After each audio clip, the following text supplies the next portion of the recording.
कुछ कहानियाँ ऐसी होती है जो हमारे जहन पर बस जाती है।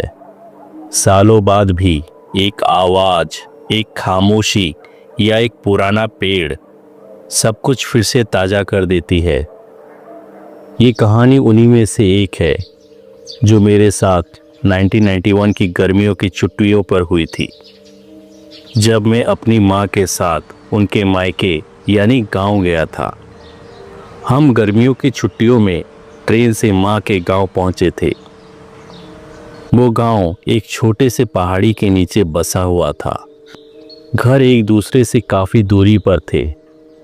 हर घर की छत मिट्टी की थी और दीवारों पर अक्सर पीपल के पत्ते चिपके मिलते थे। दोपहरें वहाँ सुस्त होती थी और शामें बहुत शांत। नानी का घर ऊंची सीढ़ियों वाला था और वो अपने बेटे यानी मेरे मामा और मामी के साथ रहती थी। घर में एक बड़ा बरामदा था और एक पुराना कंप्यूटर जो मामा ऑफिस से ले आए थे। मुझे गेम्स खेलने का बहुत शौक था और गांव में कोई और ऑप्शन नहीं था, तो वही कंप्यूटर मेरी दुनिया बन गया।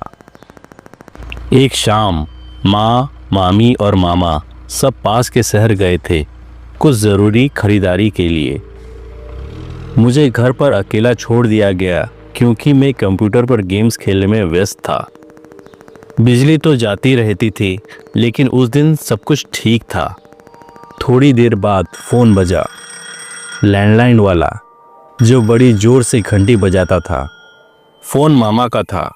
वो बोले, गाड़ी का टायर पंक्चर हो गया है और जंगल के पास हैं। तू घर से टूल बॉक्स लेकर आ जा, ज़्यादा दूर नहीं है, बस गांव की सड़क के पार ही है। वो चिंतित थे। बोले, यहाँ औरतें अकेली हैं, मैं उन्हें छोड़ नहीं सकता। मैंने टूल बॉक्स उठाया और चल पड़ा। शाम का वक्त था, सूरज ढल चुका था। गांव की गली से होते हुए मैं खेतों के किनारे बने छोटे रास्ते से गुजर रहा था।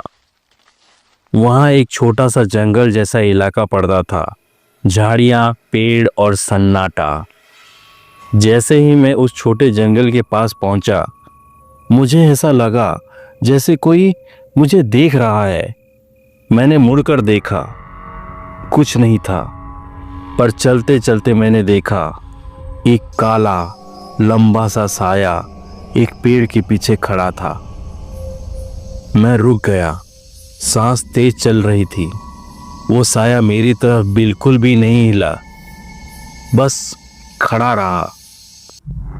अचानक हवा चलने लगी और उस साये की परछाई जैसे और लंबी हो गई। मैंने जोर से आवाज़ लगाई, मामा। कोई जवाब नहीं। मैंने हिम्मत करके 2 कदम और बढ़ाए और पेड़ की तरफ देखा। वो साया अब वहाँ नहीं था, पर उसकी परछाई पीछे दिख रही थी, जैसे वो अब पेड़ की दूसरी ओर चला गया हो। मेरे हाथ से टूल बॉक्स गिर गया। मैंने पीछे मुड़कर भागना शुरू किया, पर तभी मेरे सामने वही साया खड़ा हो गया। उसकी आंखें लाल थी और चेहरा धुंधला, जैसे किसी ने धुंधली तस्वीर से चेहरा मिटा दिया हो। मैं जोर से चीखा और भागता गया, रास्ता पहचान कर सीधे गांव की तरफ।